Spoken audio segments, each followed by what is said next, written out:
What if? As I cringed at the mere thought of tomorrow, there it came. It was always just a passing one, but one that hurt me nonetheless. The swirling thoughts of how better my life could have turned out. What if I had married him? What if I stayed in college? What if all those mistakes and failures I made in my youth hadn't been able to form into the mind-numbing mediocrity I now live? A rundown apartment, a dead-end job, and nothing but the chirping of the crickets outside to soothe my slumber. Pitiful. And come the morning, the tears shed long dried up, and the thoughts retreat back from where they came for the next night. I have to focus on the monotonous day ahead of me now, after all. I thought that morning would be like all others that had now plagued my life, sleepily putting on my outfit and driving to sit at a stuffy desk for 8 hours again. But there that locket laid on my desk. The words, "What if, what if, what if," engraved on its front. Curious, I opened it and let a small slip of paper fall out. Congratulations, you are cordially invited to the What If Museum, an experience sure to change your life. The following address will lead you at our gates. Careful to arrive at 8 under the crescent moon, sharp. Our doors will not open for you a minute after. We do hope you'll find the experience enlightening. What the heck is this? I thought to myself. I tried showing it around to my colleagues, but they had the same question as me. No one could say who placed it there, or even where that address led to. I thought it was some stupid prank someone was pulling. For what reason? I wouldn't know. I tossed the locket to the side and began my work that day, but throughout I couldn't help but to keep glaring at it. And even worse, the most ridiculous thoughts popped into my head. What if I were to actually follow what it said? I mean, if someone made such a nice locket for a joke, surely they must have a decent follow-up, and besides, even if it was just a plot to get me into some back alley to mug and kill me, well, it would be a pretty decent excuse to bid farewell and... No, what was I even thinking? It would just end up like everything else in my life has. Brutally disappointing. I would waste my time and have it lead me somewhere that doesn't even exist, and I would just sulkily trudge home after and eat my leftover ramen. But still, I couldn't get that one question out of my head. What if? You're such a moron, I said aloud to myself, driving down the highway. It was taking me to a familiar town, Velvet Road near the town center. I remember that place. Mark and I had our first date there. We kissed and snuggled as we watched that 4th of July firework blast into the sky. All those movie nights we had at the theater. But the night felt so much colder now than all those lifetimes ago. It was painful to walk down the sidewalk as the memories piled on. At least the now pouring rain helped to mask my tears. It was only a few blocks away, though. It would be foolish to turn back now. I turned the corner and, to my absolute shock, there it was. The building was decorated like a Victorian house with its old oak wood, yet contradicted by the bright neon sign above welcoming visitors. To both sides of the door were 2 identical statues of a man holding a lantern. The red carpet leading to the doors begged my entrance. But despite the streetlights making everything visible, seeing what was actually through the large metal front door seemed to be impossible. I tapped a passerby on the shoulder, asking when this place got here. What did? He replied with a raised eyebrow, confused. The place right in front of you, I exclaimed. What are you talking about? That's a wall. I started to become frustrated. Do you seriously not see this in front of you? Sure I do. Whatever you say, he replied nervously, briskly walking away. Well, surely he had to be in on it too, right? I slowly walked up, the ajar doors allowing me to peek through, and then finally working up the courage to go completely in. Despite the humble outsides, the inside was ginormous. The place was adorned like a fancy mansion with a bright chandelier above. All around me were hallways that seemed to spiral into infinity. Right in front was a large, sprawling staircase leading to the second floor, and I only now realized a man wearing a tuxedo with a purple tie was briskly walking down them. "Hi there," he chirped out to me as he rushed down to greet me. "We are so glad you could make it, Miss Davids. I'll be your guide this evening." "Oh, okay. Wait, how do you know my name?" The man's smile only seemed to grow brighter as he reached his hand. "Oh, let's call it a lucky guess. I do hate to be so formal here, but may I shake your hand? I simply can't start our adventure without one." Sure, I guess." I slowly lifted my hand, him quickly lifting it up and giving a strong shake, surprising for someone lean as him. When I looked into his bright blue eyes, I couldn't help but to feel off, even if his cheery tone said otherwise. "Fantastic, Miss Davids. Follow me. We have lots to show." I follow him deeper into one of the hallways, looking behind for a moment as the doors began to fade from sight.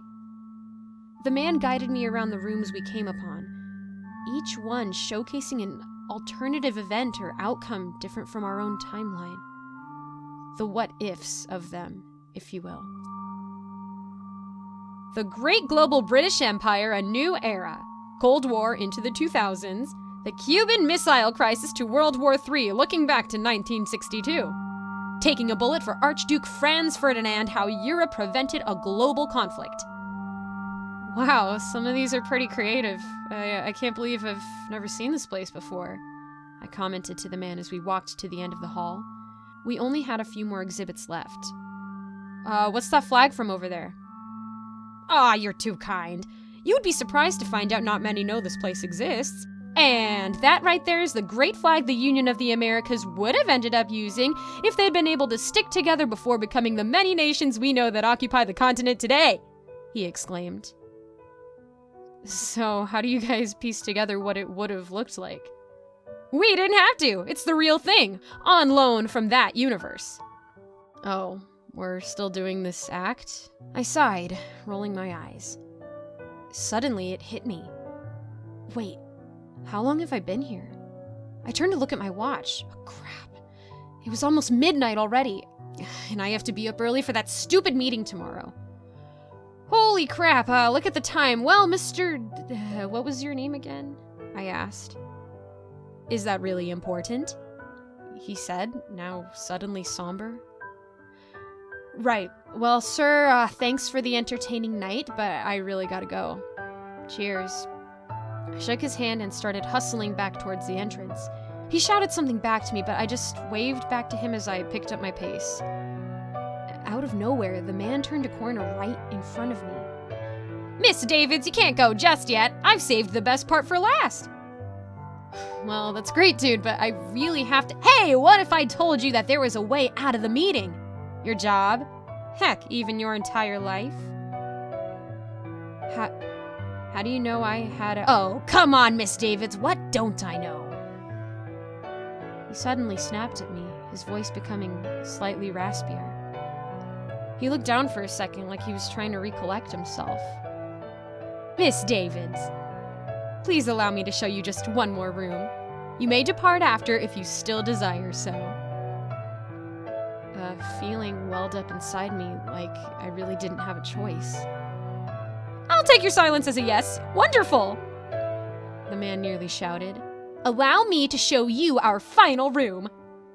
We reached a door at the very end of the hall. It was adorned with gold bedazzles around it, but it looked like the metal door from the entrance. "And now, Miss Davids, may I present the what-if of your very self?" He opened the door and it was outside. "We're back here? This is the way that I came in." "A way, yes, but not yours. It's a nice night out, Miss Davids, wouldn't you agree?" He was right. There wasn't a single drop in the sky. It didn't even look like it had rained. "It's a nice life out there for you too, Miss David. A you who made the right choices. You married Jeremy, you didn't quit college, your life didn't spectacularly fall apart. You and your husband run one of the most successful medical companies in the United States. But most of all, you're happy here." What the hell are you saying? Do you honestly expect me to believe that crap?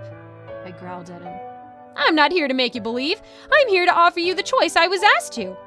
I can either lead you back to the door that's from your world and you can continue on with your life like this night never happened. Or you can step out to this world and live the fantasy of what you have in this life, with one little catch. I scoffed. And what would that be? Well, Miss David, two of the same person can't exist in the same timeline. So if you wanted to live the life you have here, you would need to remove the current Miss Davids. He softly cooed as he grabbed a knife out of his tuxedo and placed it in my hand. We'll make sure you don't get caught and we'll handle the body. But you would need to do the deed yourself. She'll be walking down the sidewalk in just a few minutes. I stared daggers at the man, hoping this would finally be the punchline of this insane joke.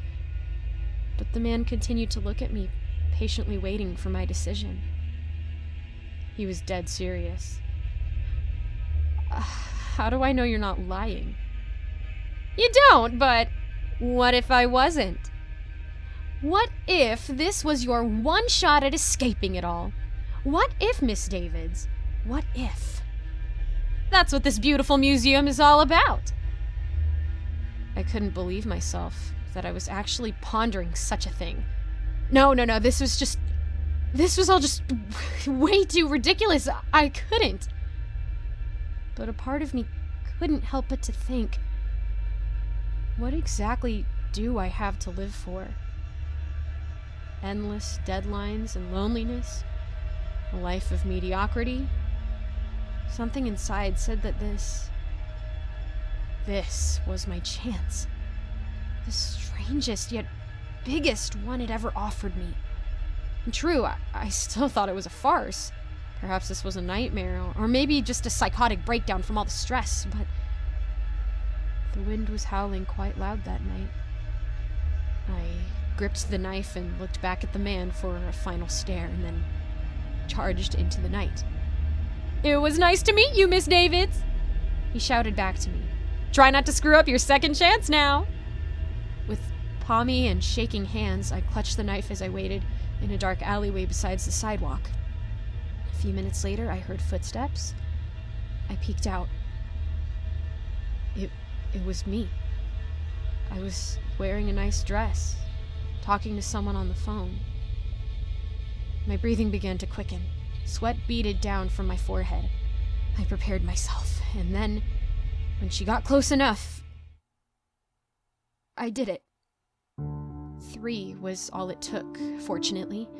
It was dark enough in the alleyway that I didn't have to see what surely was a terrified expression. In her jacket, I found a small note. To Miss Davids from the old world. Welcome to World 1371AVB. You will find instructions attached on how to adapt quickly and easily to your new life unnoticed. Leave the body exactly where it was. We'll be there to pick it up as soon as you leave. Thank you for trusting me, for allowing me to give you a tour, but most of all, thank you for visiting the What If Museum. Don't come back. I switched clothes with her and walked away, the full moon being my only company. Not even the crickets were chirping. It has been 5 years since that night. The strange man was right. Everything I could ask for was in this world. No one seemed to have noticed a thing, and I have assimilated well to it. It's just a passing thought, but it's there. Sometimes at night when I stare blankly at the ceiling, the quiet breathing of Jeremy beside me, I think about it. What was the true nature of that man in the museum? Why was I chosen out of all people? Sadly, I don't think I'll ever get an answer. The place where the museum once stood is just a wall now. Most of you will write this off as just another tale, but for some, there will be a part of you that wonders. And even just for a second, they'll ask the same question that I asked all that time ago. What if?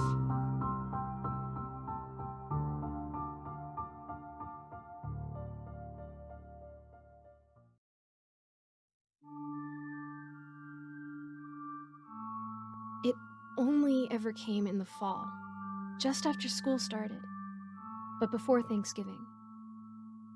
It depended on the weather, the moon, the harvest, and sometimes, just occasionally, on how we'd behaved that year.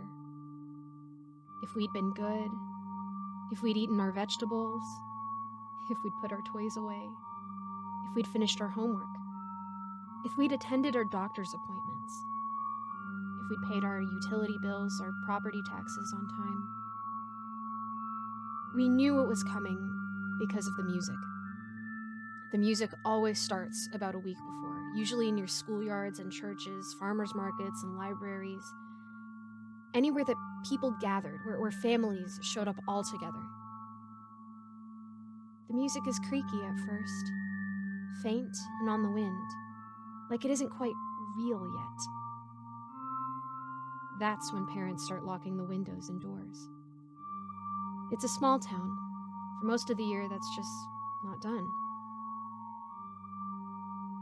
It's a small town. For most of the year, it's just not done. This week, though, any one of us who have lived there for longer than a year lock up everything. To be honest, we are really grateful for the new families moving in from the city, those who didn't know what we knew. They keep their doors open. They don't know what the music means. I'm not even sure if they can hear the music at all that first year. After the music, the smells come. Maybe a few days before it came. Cotton candy, glass shiny candied apples, caramel burning in the popcorn maker. Around now, we start keeping our pets indoors all the time. Nothing goes out after dark, that's for sure.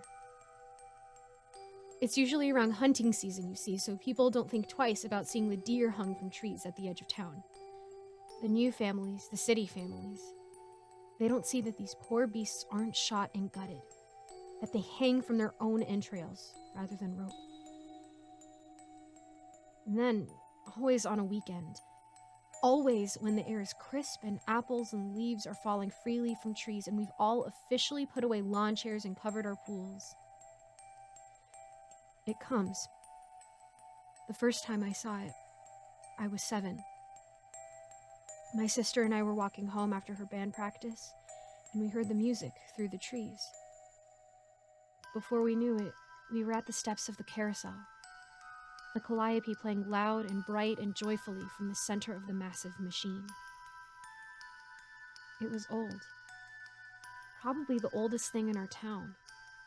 Even though the paint was still bright and vibrant on the horses and carriages, it was chipping in places, making it look like some of the horses were missing ears or eyes. And I thought it was beautiful. My sister and I watched for what felt like hours, and just as we were starting to walk towards the carousel, about to step on, we saw the neighbors' kids get on the big wooden horses.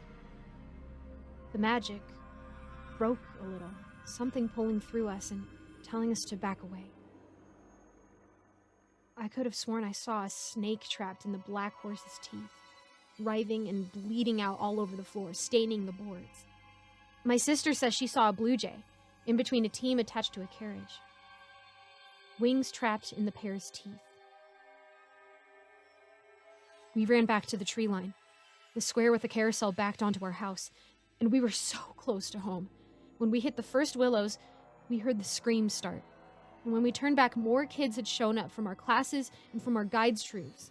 Adults too, the mayor and her husband, and the old couple that made the best jam. As they stood on the carousel, the horses seemed to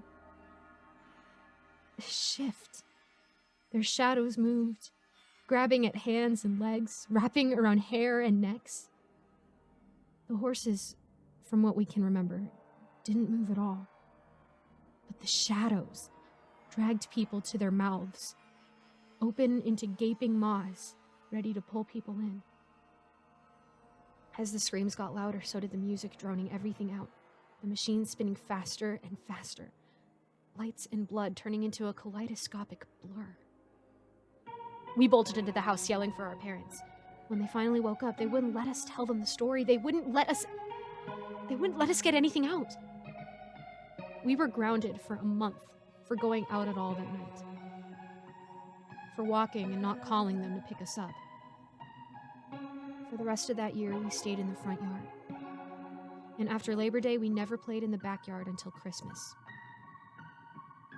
In the spring, the water grates at the river backed up, clogged with bones and flesh. It never made it to the papers, and the bones were all burned at the dump. This year, the music has already started.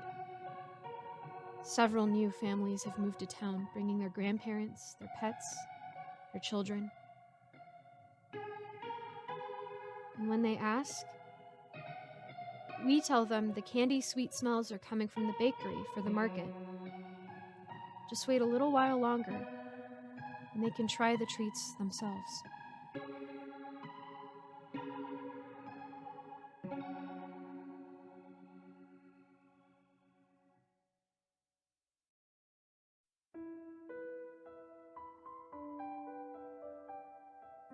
This all started when I came back from college for a weekend to visit my parents. My 20th birthday is this Monday, and after some back and forth, texting with my mom said she really wanted to see me and I should be home to celebrate with her and Dad. I've always had a bit of a distant relationship with my parents. We're on good terms and everything. We were just never really a super lovey-dovey family type. I hadn't seen them in about a year since I left for college and realized I did feel some excitement in the pit of my stomach at the thought of getting to see them again. After all, they were my parents, and I do love them, obviously. I walked to the top floor of my parking garage and opened my car door, slinging my backpack full of extra clothes and bathroom essentials to its rightful spot on the passenger seat. I felt the warm sun hit my face through my dashboard window. Letting out a calm sigh as I turned my keys in the ignition and began my trip home. The drive was easy enough. I queued up some of my favorite albums and was jamming all the way there until I pulled into my old house's driveway. I put my backpack on and excitedly walked inside to see my parents. When I walked through the door, I was first greeted by my dad in the kitchen. He turned towards me and spoke. "Greetings, kiddo. I'm so glad to see you. Come give your father a big hug." As he was walking towards me, I hesitated for a bit. This may seem like a pretty normal interaction for some kids and their parents, but my dad has never spoken like that. He wasn't affectionate at all, and I don't think I've ever gotten a hug from him in my life. We also live in a more southern state, and when he spoke, I noticed his accent was completely gone. Although weird, I chalked it up to just not seeing him for a while and opened up to receive his hug. When we embraced, I instantly got goosebumps all down my body when I realized how ice cold he was. Not the slight chill when you've been inside under the AC all day type of cold, but ice, bone-chilling, and startlingly freezing type of cold. After the hug, I stepped back a bit to look at my dad when I noticed something else that made my stomach feel uneasy. His eyes. They had this static, glossy look to them, like they were moving but not actually taking in anything he was looking at. My dad has never taken any kind of drugs. He's actually terrified of them. He even refused to take pain meds after some surgery he got at the dentist because he didn't want to have any side effects or get addicted. Something definitely felt off. But my doubts were zipped away when my dad mentioned they had bought a bunch of food for me in the fridge and pantry and that I should go help myself. He went up to his room to take a shower. He often gets back from the gym around the time I arrived, so this was per his usual routine. I opened the doors to our fridge and pantry, my eyes practically glowing when I saw the large array of food at my selection. The fridge was literally so full that I couldn't even see any shelf space available to set down the DD coffee I brought in with me. College has been a little hard financially for me, and I'll admit after living off chicken, potatoes, protein powder, and rice every day, I may have gorged out on the food a bit. While happily munching away on some of the candied walnuts and iced glass of Diet Sprite, I noticed a small, scrunched-up ball in the corner of the kitchen next to our trash can. My curiosity piqued when I saw it and grabbed it, uncrumpling it to read it in my head. It was a grocery receipt. A big one. Like, very big. I opened the fridge back up and realized that every single item in the fridge and pantry was on the list, bought yesterday at 7:45 p.m. This was extremely weird. Not that they bought groceries, but the fact that it implied before I came, the fridge was completely devoid of any food or drinks whatsoever. As in, completely cobweb empty. I began to get an uneasy feeling in my stomach. All these weird things began to feel more and more off. My mom loved cooking and would never be caught dead with an empty fridge, or at the very least no staples like milk, eggs, or bread. I heard footsteps coming down the stairs and quickly tossed the list into the trash. I was greeted again, but this time by my mother, who once again embraced me in a negative degree Arctic-style hug. It took everything in my power not to shiver. This whole visit already felt so weird, and I felt a weird sense of uneasiness slowly creep over me and amplify itself the longer I stayed. I asked my mom if Dad was feeling okay, as he seemed a little distracted when I was talking to him. She instantly became stiff as a board when those words escaped my lips. I do not know what you're talking about. Your father seems to be acting perfectly normal to me. As she stared at me with the same glossy-eyed look. I decided to drop it and just continue to try to enjoy my visit and time with them as the day went on. The uncomfortable feeling never left, but I did start to have a fun time as we watched some movies and had some cake together. The night was starting to get late, and my eyes were starting to get a bit droopy, so I said my goodnights and went upstairs and went off to my old room for bed. The first thing I noticed when I got up there was how clean everything was. Like it was literally spotless. I was honestly kind of flattered they spent so much time making sure the house was so tidy for when I came, and I felt grateful. The room was exactly the way I left it. And I walked over to this black marble bird statue one of my old boyfriends got me as a birthday present. I began rolling it around in my hands when I noticed something. There was no dent. When I first received it as a gift, I used to think it was the coolest thing ever, and I carried it around everywhere with me. Well, one day I tripped and fell while holding it, and it went flying into my bed frame, leaving a huge dent under the bird's left eye.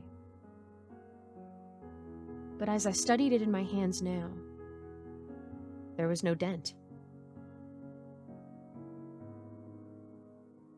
That's when I realized there was a tiny price tag etched into the bottom of the statue, one that had never been there before. It was a fake. My stomach dropped as I set the bird down and checked my bed frame. Also no dent.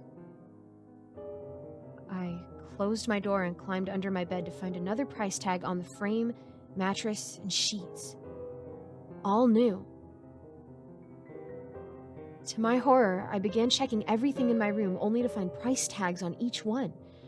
I walked outside my room to our play area only to confirm my worst fears. Under the coffee table, beside the TV, inside the lampshade, all price tags and completely new. Every single item in the house had been replaced with an exact replica of itself. It was at this moment that I realized it wasn't my parents sitting downstairs watching TV. I quietly crept down the stairs to get my car keys off the kitchen table and leave, but when I slowly walked into the kitchen, I noticed they weren't there. That's when it happened. I heard a slight creak and slowly peeked my head into the living room, looking to see my parents sitting there holding hands and watching TV. Only, the TV wasn't on. The couch faces away from the entrance to the living room so they couldn't see me. But from what I could make out, they were sitting there silently, staring at a black, empty screen. I shivered as a chill ran down my spine. Suddenly, I saw my own reflection in the black screen peeking at them, and immediately zipped my head back out of view before sneaking back up into my room.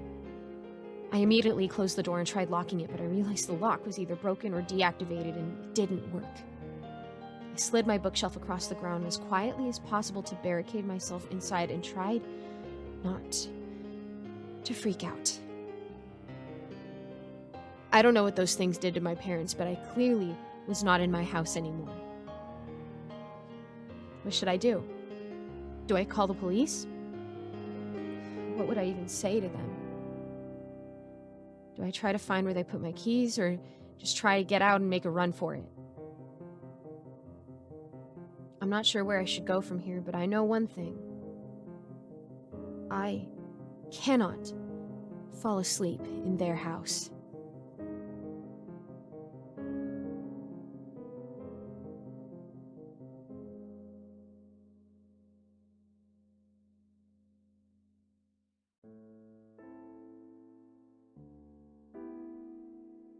Hi, I'm Natalie. I'm 25 years old, and as of writing this, I already bought my plane ticket to go as far away from here as possible. But let me go back and start telling my story from the beginning. A few days ago, I found a real estate deal so amazing that I couldn't believe my eyes. A nice 2-story house, fairly big, with the price of an apartment. Of course, being the naive fool I am, I jumped into it head first. After graduating college, I landed a nice job as an IT expert in a prestigious company and had me some savings. So my plan was to build a stable life, and this opportunity would essentially give me a head start. Basically couldn't get better than this, or so I thought. The only downside was that the town my new house was in was considerably far from the one I currently lived in. This, of course, meant a ride in the old flying bus as I packed a huge suitcase that barely fits in its luggage compartments. Did I mention that I'm pretty prone to uncalculated, risk-taking behavior? Yeah, I canceled the lease on my studio apartment before flying to my would-be new home. Pretty smart, huh? The plane landed.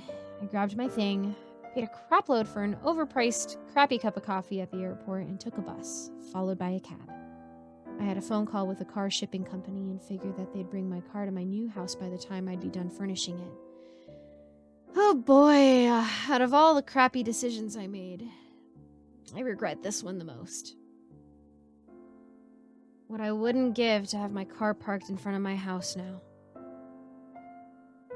I arrived at the real estate dealership. The guy who greeted me was a fairly ordinary-looking man in his 40s in a suit.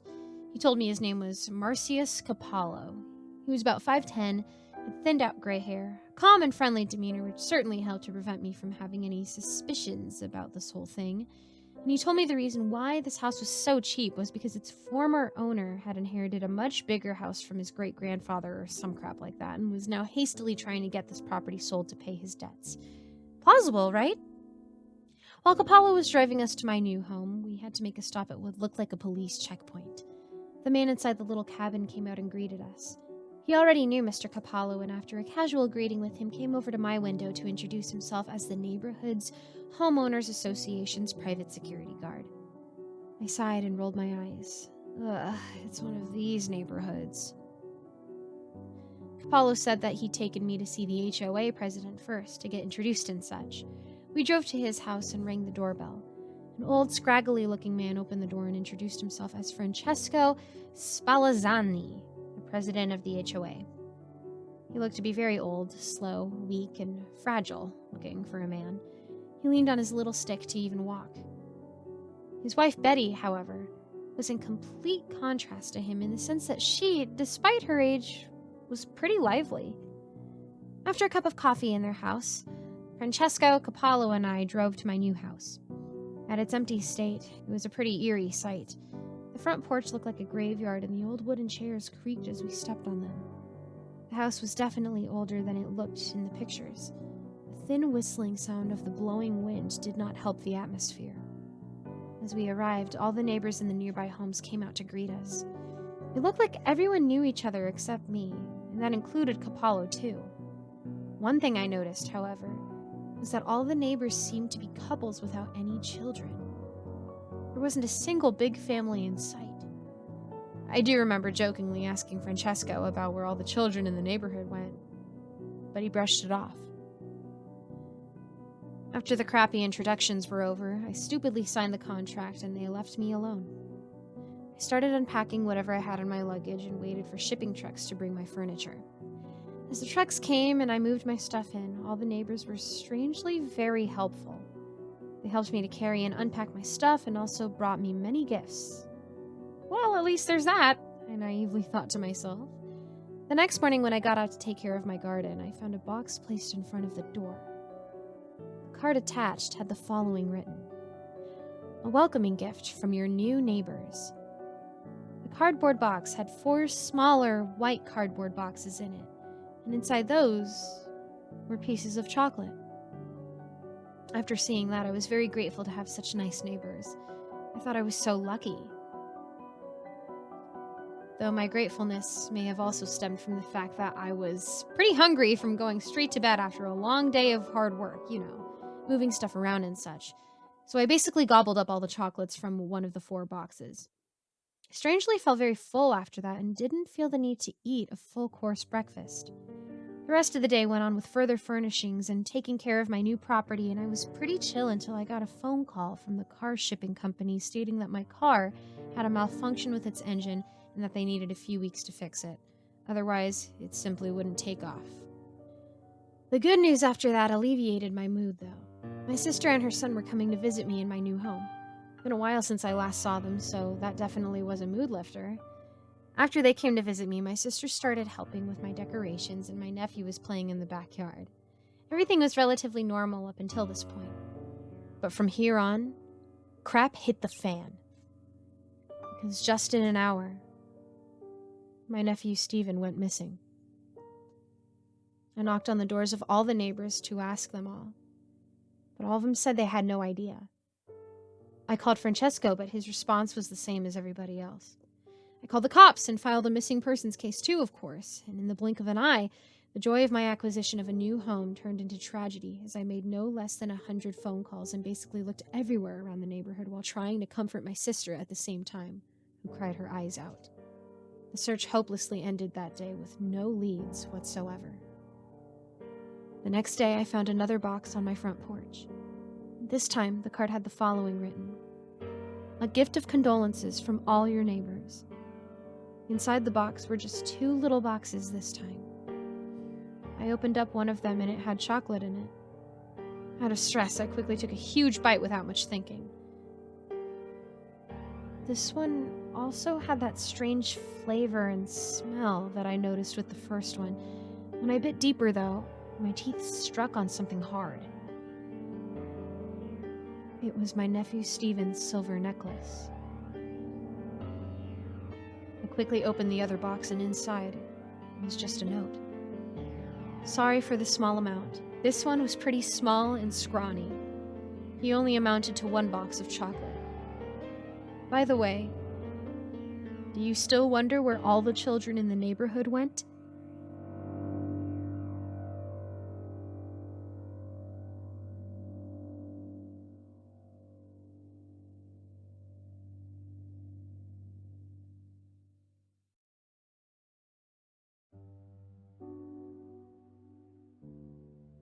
I have a large collection of books, and in order to continue with my obsession, I frequent a lot of bookstores that I stumble upon. I like going into places like thrift stores or a few record shops in my area that sell used books at discounted prices.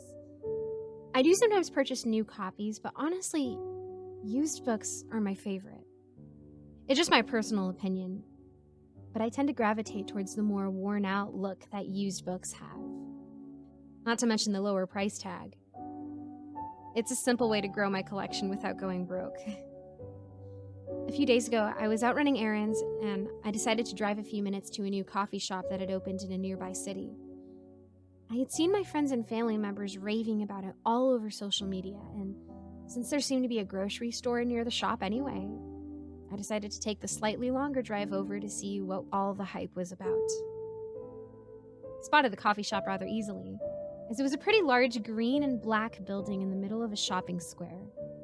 As I pulled up into the drive-thru, a bookstore in the corner of the square caught my attention. Once I ordered and received my coffee, I parked in front of the bookstore, wanting to check it out before going grocery shopping.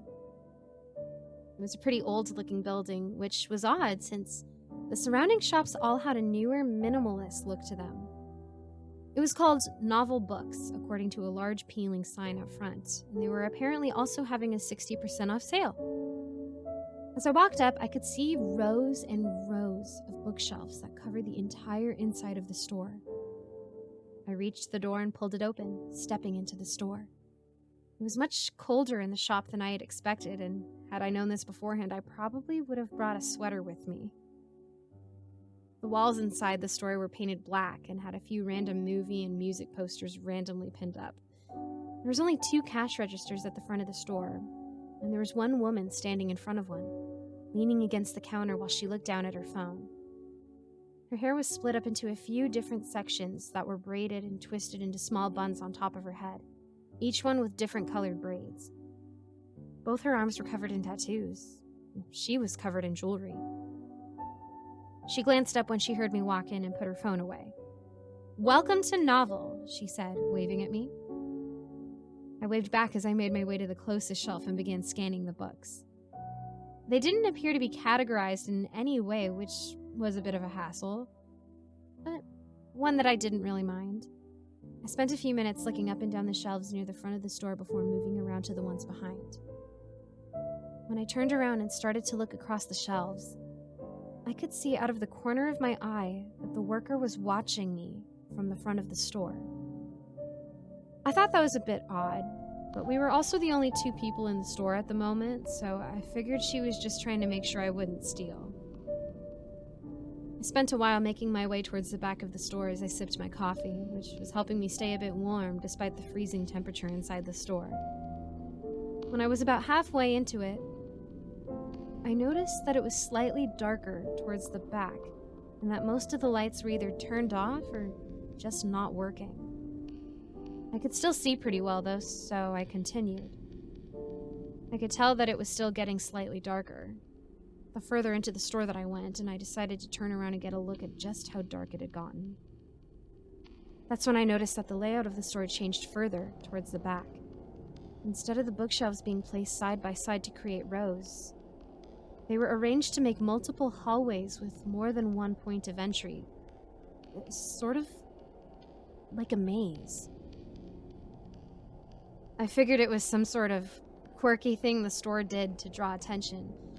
And once I got to one of the halls, I hesitated a bit before finally deciding to try and make my way around the maze. As I walked around the small walkways, I thought about how much larger the store was than I had originally thought. From the outside, it seemed like it would be the size of a small bakery or something similar, but once I was in, I could see that it was fairly large and about the size of a large grocery store. I continued to walk through the small maze of shelves, starting to notice the heavy silence in the store. I hadn't noticed it before, but there was no music or anything playing, and it was instead dead silent. Even my footsteps were silent due to the carpet in the area. I had picked out 3 books that I was thinking about buying and decided that I had had enough of this weird, dark maze thing inside the store, so I began to make my way towards the front of it. And that's when I realized my mistake. I had been so concentrated on the books that I hadn't paid any attention to the path I had taken to get here. I freaked out for a bit before deciding to just start walking. It's not like they would make the maze impossible to escape from, right? What good would it do to have people stuck inside your store? I tried to keep calm as I attempted to walk back to the front of the store, but I couldn't stop my mind from creating ridiculous scenarios to spike my anxiety. What if this was a human trafficking front? What if the worker was going to hunt me down and kill me? What if I wasn't supposed to make it back out? I wasn't sure how long I'd been walking, but it seemed like far too long. I'd only been in the shop for about 20 minutes, and there was no way I could have gotten this far from the entrance. It seemed like the longer I stayed in the store, the darker it got too. Eventually, I started to worry that I was just going in circles, and I thought about calling for help, but I didn't want to seem dramatic, so I decided to at least try a bit harder to get out by myself first. I stopped at an intersection of shelves and looked towards the shelf to my left. The first book on the shelf that was eye level was a copy of Wuthering Heights. I grabbed the book and pulled it out of the shelf a few inches. If I was going in a circle, I would end up here and see the book and could use this to figure a way out. I took a right and walked down the small walkway until I reached the next hall. I glanced at the shelf to my right and pulled out a copy of Frankenstein, and then took another right. I kept doing this, taking a few lefts and rights, before I eventually ended up at the intersection with the Wuthering Heights copy. This time, I took a left, followed the same pattern as last time, pulling out books so I would know if I had been down that road yet. I did this a few times, making sure I took a different turn each time, but somehow, I always ended up back at Wuthering Heights. I had taken every possible route, and I still wasn't able to get out of this maze. I decided to start calling for help, ignoring the embarrassment of having to have an employee guide a grown woman out of the store. "Hello?" I called, waiting for an answer. I heard nothing in response, so I shouted a bit louder after a few seconds. Still, no response. Not even footsteps coming in my direction. "Is anybody there? I'm still back here and I think I'm lost," I called. Silence. I reached out to the bookshelf in front of me and rocked it back and forth for a bit, trying to see how sturdy it was. Eventually, I was able to push it with enough force to knock it backwards, and subsequently knock down all the shelves behind it. I felt really bad for making a mess, but I didn't know any other way to get out. I could hear the sound of the shelves falling in the distance and watched until I was eventually able to see the front of the store again. Relieved, I made my way to the register. The employee was still standing there, seemingly unaware of the mess I had just made, looking down at her phone. Sorry about the mess. I kind of freaked out back there," I said when I neared the register. She didn't reply. I walked closer to her and waved my hand in front of her face, but she didn't move. "Hey, are you okay?" I asked. Still no response. I set the books that I was carrying down on the conveyor belt and slowly backed away towards the exit. That's when I noticed that it was pitch black out. No sunlight, no moon, no stars, no streetlights, nothing. Just thick darkness that extended out forever. I tried to open the door, but it wouldn't budge.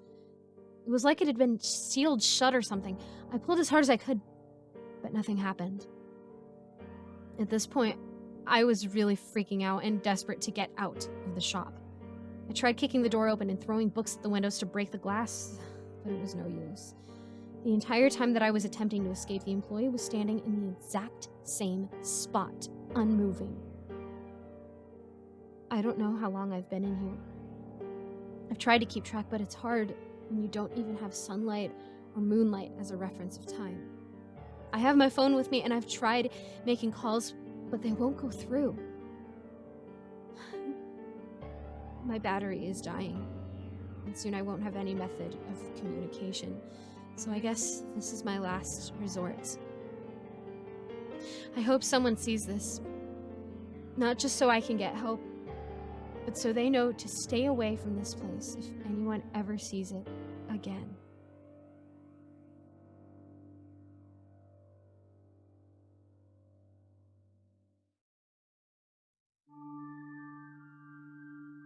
I was tending to my collection. Does it count as a collection if it's stuff you can't get rid of? Most of the collection didn't need actual tending to.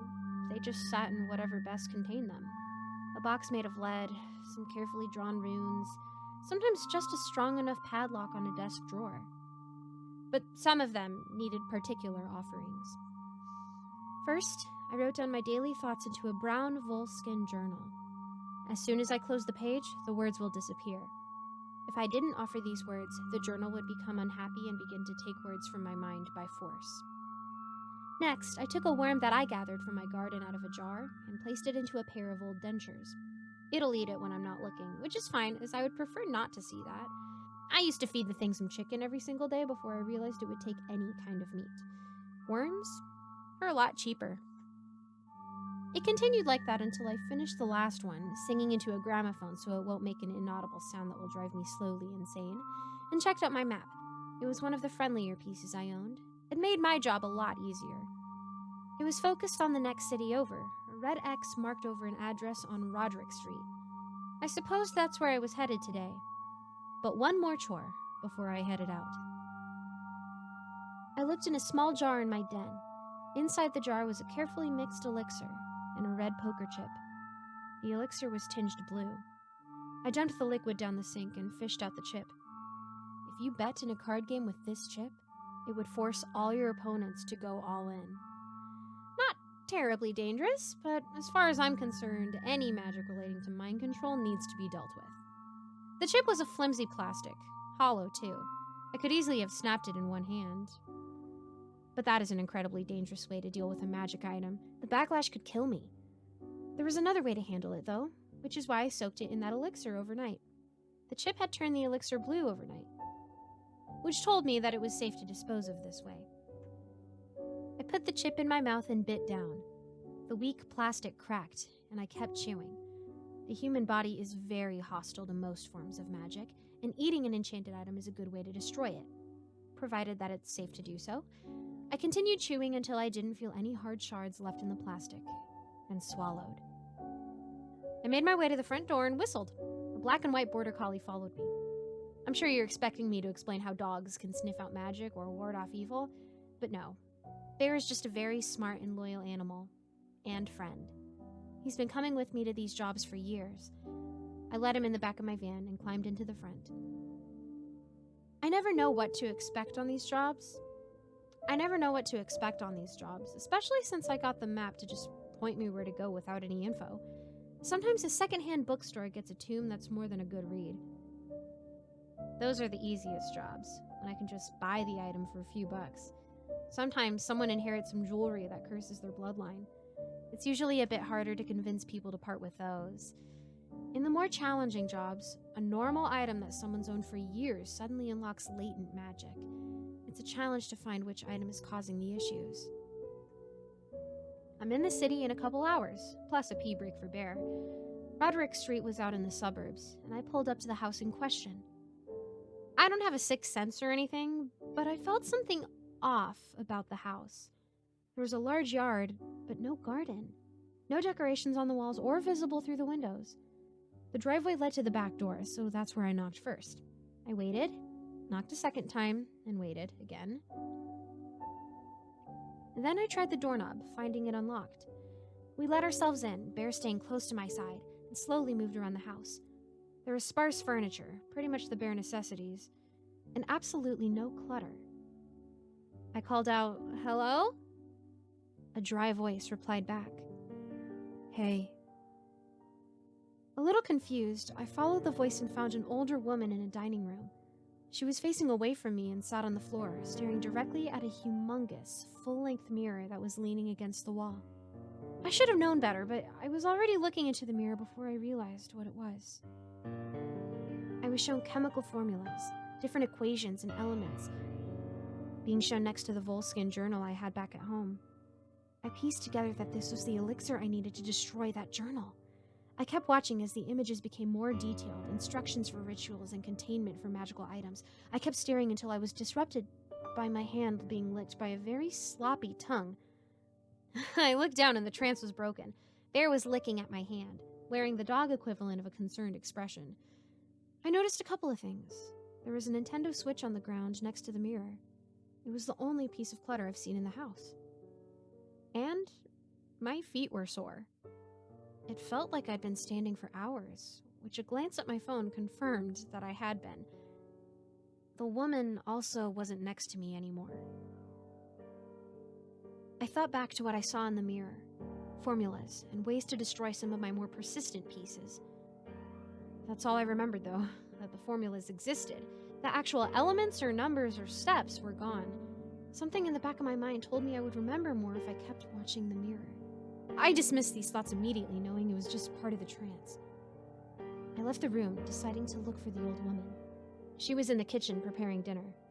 She didn't seem surprised to see me there, and before I could ask questions, she said, "It lets me go to eat and sleep. Doesn't it have so many amazing things to show you?" She looked exhausted, but spoke with a smile, as if she loved the grip that the mirror had taken on her life. "The mirror isn't offering you anything," I told her. "You can't remember details, can you? It just wants you to spend your life staring at it." She looked thoughtful for a moment and responded, "I don't think I'm allowed to think about that." Her wistful expression lasted only a moment before she smiled again and turned her attention back to her dinner.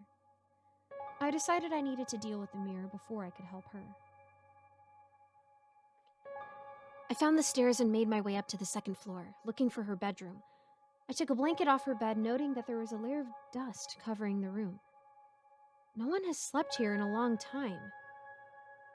I carried the blanket to the dining room, holding it open in front of me, carefully covering any line of sight.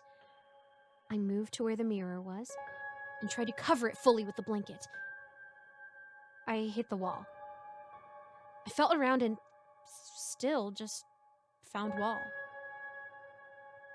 I lowered the blanket to find that the mirror had disappeared. And in its place wasn't a wall, but a wooden door. I hesitated, but the only way to figure this out was investigation. I put down the blanket and turned the doorknob, bravely pulling the door open. Inside was a garden, but I gasped. It was much more than a garden. It was an alchemist's laboratory. There were plants I've never seen before, but recognized from books and studies. Some of the rarest and most magically potent flowers and herbs that exist. I wanted to go in to collect as much as I could. They would have been invaluable to my research and to destroying some of my nastier items. At first, I was proud of my willpower when I closed the door, but once I did, I was plunged into darkness, the daylight from the windows replaced by a night sky. I looked around the room. The old woman was laying on the ground asleep. Bear was curled up on the couch. There was a bowl with some dog food beside the couch, which I guess the woman put there for him. I was exhausted and sat down on the couch. I could feel myself slipping into sleep. I jerked awake. I've done all-nighters before, and work was more important than sleep. I stood back up and moved to the woman, still laying on the ground. I knelt down and stirred her awake. "When did this start?" I asked her. "What changed in your life to make the mirror appear?" She looked at me, a little dazed. "I started playing video games. I wanted to play them with my granddaughter. I found a Switch at the flea market. I got a game there, too." She sat up. "I set them up at home. When I put the game in, I'm not sure what happened. I have no idea how long ago that was." The game. I looked back to where there was once a mirror and once a door, and saw a television. The Switch was on the floor, plugged right in. I couldn't tell you what was on the screen. I'm still proud of myself for not looking. I reached for it without hesitation and got the game cartridge out. The effect was immediate. The house around me shifted to a completely different environment. The clean floors were covered with layers of grime and dirt. The empty rooms became full of dishes, paper, and trash. That woman, barely conscious, became withered. She was thinner, her hair longer and tangled, her clothes ratty. She looked like she hadn't moved in months. I looked down to the game in my hands. A small, thin square with the title printed on one side. Wish granted. I slipped it into my pocket. I don't have many pieces of enchanted technology, so this will take some research. The woman was laying on the ground, but still breathing. As I left the house, I made the mental note to contact the police and send a wellness check her way. I know this sounds heartless on my part, but my priority was containing the cartridge. It was obviously extremely dangerous. It was a quiet drive home. I couldn't place why. It felt colder. I felt lonely. I kept patting my pocket, making sure it was still there. I was forgetting something. Time seemed to be moving slower. About halfway home, I stopped for food. First time I've eaten in almost a day. I felt myself growing anxious while sitting in a booth in some forgettable truck stop. My mind insisted that there was something waiting for me, that I was wasting time. I ate as fast as I could to get back to my car, and of course, nothing was there waiting for me. What would be waiting for me? I checked my pocket again. I kept driving, and I thought about what happened and what was happening. The game was enchanted. It wanted people to watch it and could change forms to attract people. It could make a TV, a mirror, even a full room. And it made people forget. You forget details of what you've seen when you look away. How did I look away? I checked my pocket again. She got the game and the console at the same place. What if they're both enchanted? What if the Switch wanted the game back? I took something from it. It took something from me. I stopped the car hard. I turned around and started back to the woman's house. I needed to get my dog back. I was definitely speeding, although time seemed to be a little broken then. It felt like I was in the car for hours, but at the same time it felt like I had turned around minutes ago. I pulled up into the driveway feeling like I was storming a castle. I was angry and scared, but not of the items. I was scared for my dog. The adrenaline made me feel more powerful than anything the console could throw at me. I wasn't thinking straight, but I didn't care. I barged through the back door and pushed clutter out of my way as I moved directly to the room with the Switch. I was greeted with a small, framed photograph. It was on the floor, surrounded by garbage that flooded the house. And it was a picture of Bear, sitting patiently in the clean, empty house. The Switch was on the floor beside it. I reached into my pocket and took out the game. Somehow sure it could understand me, I yelled out, "Is this what you want?" In response, the Switch's cartridge slot opened. I took a step forward and then saw something that made me hesitate. At my feet, the woman still slept. Hour after hour of staring at the images must be both physically and mentally exhausting. Who knows how much this thing has taken from her? I didn't know what to do. I put the game in my mouth and chomped down hard. Oh, I forgot about the bittering agent. Oh, it tasted so bad. And it cracked between my teeth. Ugh, that made it worse. It was spreading in my mouth. The house shifted once again. The trash and clutter was replaced with a normal, manageable mess. A few dishes, some laundry, some dust. The woman changed to look more, well, normal. Tired hair and average clothes. This is what the house really looks like. The disaster zone was just another illusion. As I chewed, the Switch started to crack and splinter. I managed a painful swallow, and the Switch exploded into pieces. As the Switch tore apart, a blinding flash of light emitted from it, quickly dying away to reveal its freed hostage. Bear had his tail between his legs and came to my side, where I nearly picked him up in a hug. Looking down at the woman by my feet, I awkwardly made my way out. She is definitely a heavy sleeper. Back in my car with my loyal friend beside me, we headed home. I needed to make sure to do some research on what I just swallowed. And also, get some mouthwash.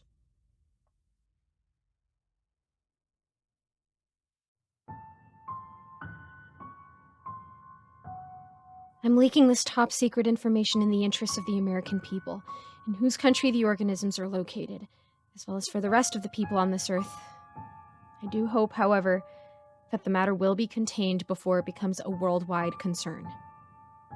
I can barely think straight without hearing the squelch of boots, without hearing those screams that came just before. We were out of our depth. We were treading waters not meant for us. I'm a member of a team of scientists who had been working around the clock on a recent sample that had come back from Mars. It had come back from Mars on its own. A top-secret mission had been planned to drill into one of Mars's lava tube cavern structures, based on promising data gathered from the surrounding area.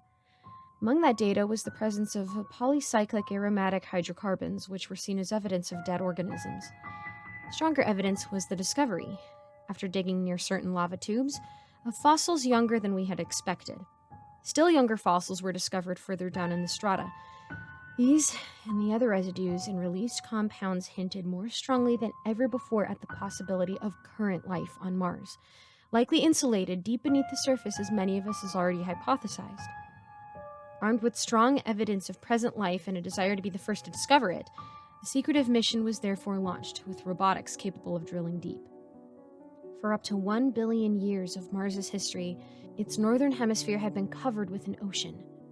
We have deduced this from the outflow channels and the fewer and younger impact craters in the northern hemisphere. Early Mars would have had much more in common with early Earth than the dry and cold Mars we know today. Although the first billion years of Earth's history was barely time for Earth organisms to have evolved into multicellularity, the greater geophysical and climatic volatility of an early, still relatively warm and wet Mars likely put that planet's life on a different timescale for evolution. We believe that more extreme selective pressures could have driven evolution more quickly on Mars, so that by the time both water and life had sunk underground, already some hardy and resourceful organisms might have been born. Life might have been plentiful and diverse rather quickly, if still primitive in its sensory and cognitive abilities. As eons passed and Mars's protective atmosphere was whittled away due to its size and distance from the sun, warmer, wetter periods would have become less common. The water on its surface would have eventually frozen and sublimated or accumulated near its poles. Any life that might survive on the Martian surface would have to be smaller, less complex, and equipped with extremophile adaptations. Either that, or life on Mars would need to exist deep beneath its surface, where warmer liquid water could occur, and life would be better protected from dangers related to an inadequate atmosphere. Mars has had a great deal of volcanic activity. Scientists have noted evidence of its lava tubes and have speculated about the cavern structures that would likely exist. It was only on a recent mission, that will here go unnamed, that we drilled into one of those lava tubes using robotics from a special lander. We sent a small robot down to investigate. Deep under the surface of Mars, where temperatures are warmer, the Spelunker robot found a large underground reservoir of liquid water. Next to that reservoir was a damp, rocky shore. The Spelunker robot snapped pictures and took samples. It sent data up to the lander above, which sent data back to us. It had found what could be one of many sequestered watery habitats beneath the surface of Mars. Literally and metaphorically, it shined a light on some of those secrets. I wish Mars had kept them from us. There were more than microbes in that cavern. There were microscopic, multicellular organisms. They were the kinds of things that could not only be observed with the naked eye, but were surprisingly large, despite factors we had assumed would inhibit the metabolisms of any living things on Mars. The way those things lived and interacted, even from afar, it was enough to birth feelings of disquiet. There were organisms that were more mobile, others were less so. Thriving in the water were crustacean-like animals with claws and antennae, echinoderm-like animals resembling starfish with larger teeth and bony growths, and shellfish-like creatures with strange sensory organs protruding from within their shells. A mold-like fungus covered most of the rocky shore. Things crawled and grew within that fungus. One of these was an organism resembling a worm, which might have burrowed in from the surrounding moist strata to feed on the other living things in the cavern. A land stalk with a whip resembling a flagellum used its whip to kill and bring in prey from the water. In water and on land, we found both micro and macroscopic chemotrophic producers that did not need sunlight to create food. Oddly, it was the fungus that seemed to dominate the food web. At least the slice we could see of it. Over time and with further sampling and analysis, we hypothesized that the fungus was controlling the stalks and the worm-like creatures living within it. It seemed similar to what a certain fungal parasite on Earth will do to ants. However, it would appear to gain control over every other organism in the food web that came in prolonged contact with it, including any of the crustacean-like or echinoderm-like animals that happened to make their way into it and were still alive. Further investigation on the microscopic level, using cutting-edge tools that the Spelunker robot was equipped with, showed us a diverse array of bacteria that were working in symbiosis with the fungus. Among other functions, those bacteria seemed to be sampling the genetic material as well as the living and non-living molecular composition of the host bodies. With still further time and analysis, along with a common sense observation that there seemed to be 2 types of everything, even 2 types of rocks, we found that what the fungus was actually doing, in symbiosis with the bacteria, was creating a shell or exoskeleton around living and non-living structures alike. From there, the exoskeleton would slowly absorb the material of what was inside it as it became more and more like it. Then, like a locust shedding its skin, the exoskeleton would open itself up and deposit the host.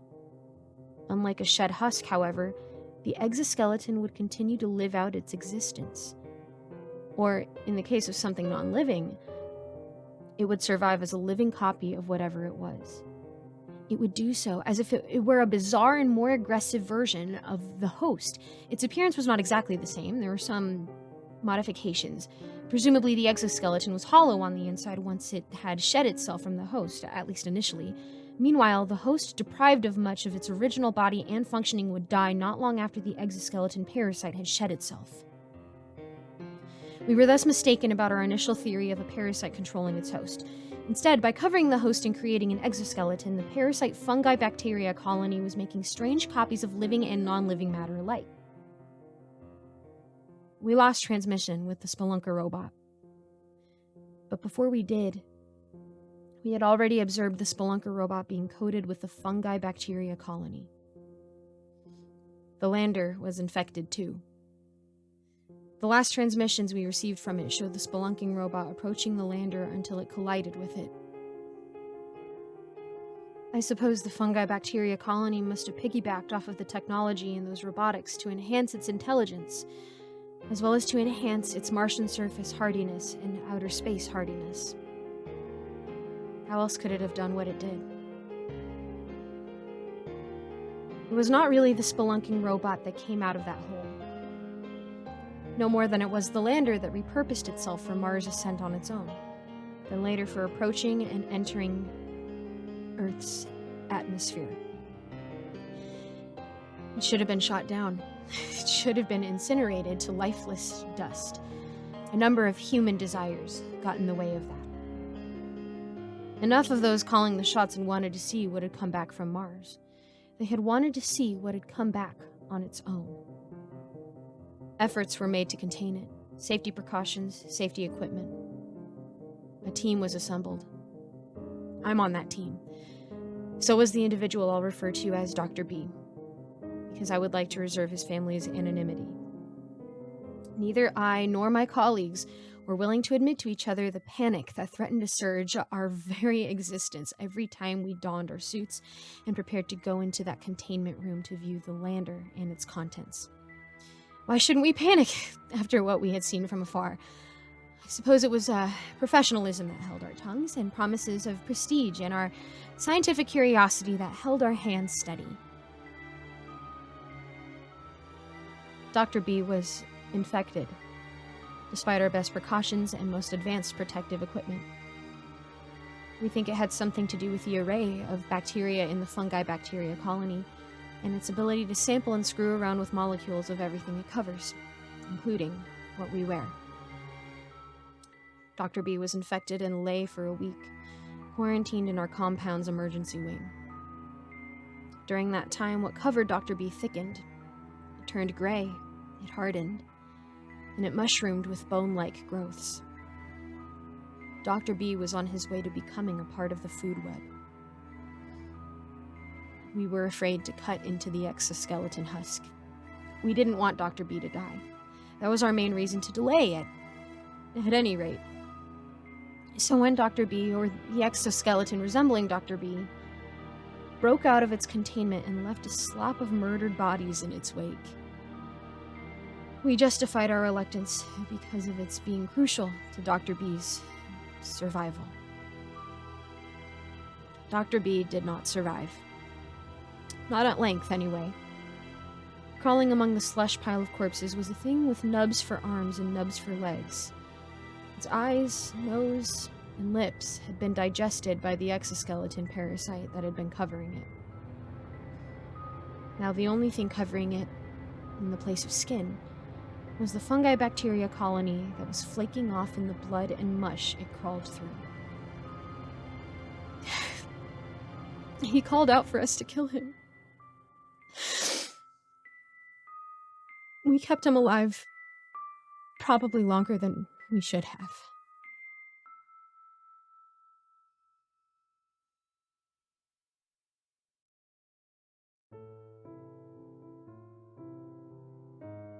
Manners are very important. That's my opinion. That's my feeling on the matter. I like to think I'd feel that way even if I didn't come from where I come from, where having good manners is sometimes the difference between life or an unpleasant alternative. I don't think I should really say where I come from. If you know the area, I have no doubt you'll recognize it from the context clues, and if you don't, that's for the best. It's not that I live in an unpleasant place. On the contrary, as cold and damp as English weather can be from time to time, particularly up here, I live in a beautiful area, and I've always felt very blessed. Huge swaths of woodland are protected in trust near to where I live, and the village I'm from is a little ways up the mountain, a plateau cut out with the paths that lead down through the woodland or further up and along to join the public thoroughfares, the national walks. You have to walk sideways and take a few strange turns to make it down to us. It's very easy for us to make our way out, but not so easy for outsiders to make their way in. I would like to tell you it's for their own protection or such like, but really, it's that outsiders have no manners and resent the consequences that come from that. I hope you don't think I have a low opinion of you, presuming you're an outsider, presuming you've never been here. I wouldn't like to make assumptions. Unfortunately, it's always the case that one bad apple spoils the fate of the battle, and I admit I am not myself of late. I thought writing all of this out would help. It starts with what you'd expect. Good manners. Say please when asking for something. Say thank you when it's received. Greet those you meet politely and respectfully. Do not step over boundaries or into spaces where you are not invited. Never take the last piece from a plate or the last fruit from a bush. Don't whistle or make a racket when people are trying to sleep. Help others. Be kind. Be thoughtful. Manners are only local customs, you know. There's nothing universal in them, in any of them, whether they're ours or yours. What's important is what the manners communicate, your respect for other people and for your surroundings. And here, we have the people. We call them the people. There are other names for them, but they're too direct. And the people are quite protective of their names and how they're addressed or spoken of. That's about respect too. Not bandying about their proper names without cause, even amongst ourselves, even outsiders. It would be like gossip or blasphemy or something like a mix of both. The people aren't sacred, you understand. They're not gods and they're not monsters. They aren't harmful at all so long as you treat them with respect. I used to be so frightened of them when I was a child, and I used to cry when they passed us on the woodland paths and hide my face against my mother's waist. This was rude, but they never made anything of it, even though they would be well within their rights to. I'm rambling, I'm sorry. It's complicated, and as I said, I'm not myself. The people are very tall, 7 feet at the shoulder, and they walk on 2 spindly legs with pointed feet, balancing on them. I think they might be hoof-shaped, but they don't make a sound when they move. They have more joints in their long limbs than we do, and far less torso to speak of. Their bodies are thickly, densely furred, or at least their 3 long fingers on each hand are, and their legs too.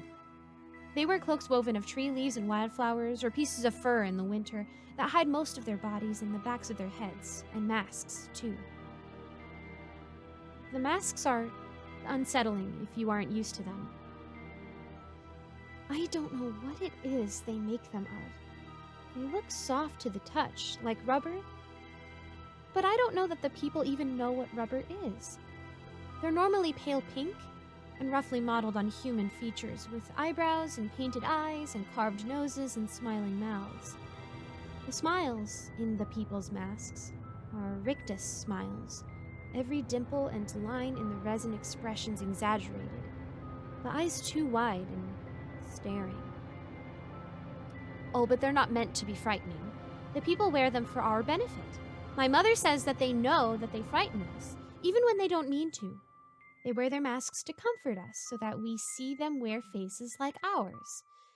It's not their fault. It's what they think we look like.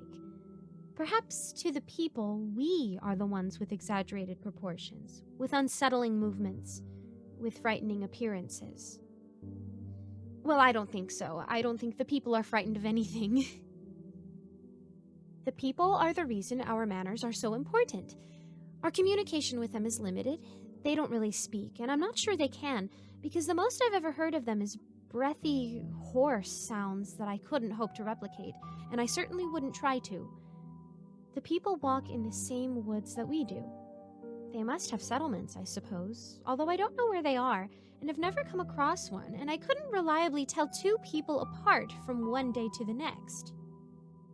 If you're walking in the woods and you come across the people, they will never walk alone, only in pairs or more. It is polite to greet them verbally, to smile, and to give a bow of your head.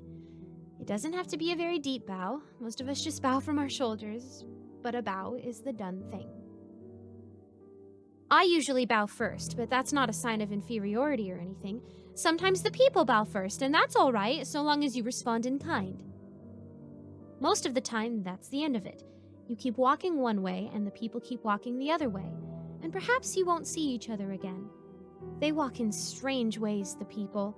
Their legs are so long and have such odd joints peeking out from under their swinging cloaks that it looks as though sometimes they're about to topple, and it's polite to keep a wide berth.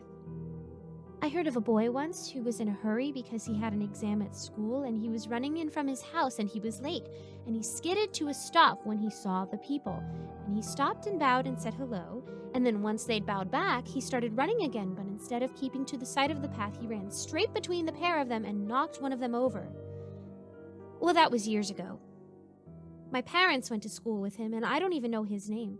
Only that he stumbled in for his exam 3 hours late instead of 10 minutes and couldn't remember his name, let alone any of the answers. He was sick, and then he cried, but he didn't cry like a teenager. Didn't even cry like a child. My mother said he cried in a desperate, confused way, his voice cracking and choking, making wounded, desperate wails, scrambling for someone, something to hold on to. And she said you could just tell from looking at him that he had no idea where he was, no idea who he was, and no idea what was happening. He didn't go back to school after that. But maybe that's just a story, and the people decided just by looking at him that he deserved it. But I don't like to think about that. They've never done anything like that before that I know of, and I don't like to imagine they would. I want to believe they're kind, the people. I remember when I was so small, sobbing into my mother's skirt, and the way she tried to be stern with me, tried to tell me, you have to be polite, say hello, honey, and bow, please. And she'd been trying to keep the panic out of her voice, trying not to sound scared. And that just made me cry harder. One of the people reached out and put its long, inhuman fingers on her shoulder, touched her in a gentle, undemanding way, and breathed out its hard, choking sound. And then the 3 people had walked on and let us be. I greeted the next ones, and it seemed to me that they were more pleased than they ordinarily were. One of them clapped. I wonder if they know who I am, me specifically. If they know that I was that same little child once. I don't know if that would be good or bad. It happened the day before yesterday. I was walking with a friend of mine, Shelley, just a normal, socially distanced walk through the woods. It was late in the morning on a Saturday, and although we were in the same bubble because our houses are right next door to one another and Shelley's mother is very close to mine, we were both still wearing our masks. I'd stepped off the path to take a photograph of one of the new daffodils, making sure I wasn't treading over any boundaries or stepping on any other flowers, and Shelley stuck to the edge of it. She took her mask off to light a cigarette, which I didn't care for, but smoking in itself isn't so bad, and Shelley's always good about carrying the butt with her once she's finished to toss it in a bin. But today she dropped her mask. She wears paper masks still because she sweats too much, she says, instead of the cloth ones. and because it had fallen in the mud, she kicked it aside to pull another out of her pocket. "Shelley," I said when I saw her, "Shelley, you can't do that." "Oh, for goodness sake," she muttered. "It's filthy. I can't just put it back on, and my hands will be muddy if I pick it up. And it's just a paper mask. What harm? Just wrap it in a tissue or something." She looked at me with a scowl on her face, crossed her arms at me all defiantly as if I were her mother and I was telling her what to do. She's always been like that sometimes and just hates to be told what to do. Would argue with the moon if it told her it was made out of moon rock. Ooh, it annoyed me so much. I was impatient. "I don't have any," she said. "Well, I do, but you shouldn't just drop it like that, Shelley," I muttered. And because I was angry, I was in a rush going through my backpack to try to find my tissues, and I dropped my phone and it slid down the hill. I ran to get it. I heard Shelley say hello from where I was rummaging through a patch of wild garlic to find it, and I heard the sharpness in her tone, and I heard the harsh, breathless noise of one of the people. My stomach dropped even as my hand clasped around my phone, and I half crept up the hill again, trying not to disturb any leaves or sticks or stones, barely even daring to breathe. From behind a heavy bush, I could see the tops of the two people's heads as they stood over Shelley. And from the angle I was at, they were facing away from me, because this was where the path curved. I could hear how loudly Shelley was breathing. "Oh, no, I just dropped it by accident," she was saying. "I obviously wasn't going to leave it here. I just dropped it in the mud. I was only trying to kick it into the water so that it wasn't so... No. Oh, no, you don't have to do that. You don't have to do that, please, it's..." She trailed off and made a sort of sobbing noise. And I realized why, because I heard the sort of... Oh, it was a horrible sound. The masks must have been harder than I thought, because it made a kind of crackling, gory sound as it was peeled off of its face, popping wetly, and I could hear Shelley crying more softly now. I couldn't see its face, but I saw a glimpse of the mask in its hand as it pulled it away, the thick, congealed purple redness that dripped away from the back of the humanesque features held in its hand, and I could hear Shelley's breathing quicken even more, hearing the sobbing noises she made, the heavy, gagging sounds. I don't know if the second one took its mask off. The thing is, the pandemic's actually made it safer. Not that it's normally a danger usually, but the thing is, it's manners, right? It's manners. She was sobbing so loudly it cut right through me, and I feel awful for running, but I couldn't bear it, couldn't bear the thought, couldn't bear the sound of it, and the idea of both of them looking at her, looking at me too, but I just ran a ways along the hillside before rejoining the path, and I sprinted into the house and locked the door and didn't go out again. It's manners. It's only polite if one of the people removes their mask to remove your own. They found her yesterday. She was still alive, and they got her to the hospital. And I don't know if she's making sense, because from what I heard, she was still gibbering and crying, but I tried to tell her I did, and she would have known anyway. They're going to have to do reconstructive surgery, and maybe after that she'll be all right. I don't know. My mother isn't home. She's coming back tomorrow. She's just been helping my grandfather for a few days, and I don't want to call her because I'm so bad on the phone. I'll never know how to say it, but I'm so frightened because it was rude. And I know it was rude and wrong of me. I should have stopped to explain. I should have picked it up for her and said I was just getting my tissues.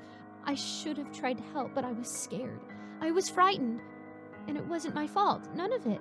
And I didn't want the people to blame me. What should I do? Should I do anything? Is there anything I can do? I know you don't know. I don't know either. I don't think anyone knows. As I finish this post, I can hear the doorbell ringing. There's no one who'd be coming to visit me, not with Shelley's parents at the hospital, and our deliveries wouldn't come here either. There's no one. There's no one except... And a knock now. I have to let them in. I've already left it too long. It's good manners to greet guests, to invite them in, to offer them food and drink. And I'm so scared I can feel my heart in my throat, but I have to. I wonder if they'll remember me. I wonder if they'd be merciful twice over. But I'm not a kid anymore, and being scared is no excuse. I hope they'll be kind.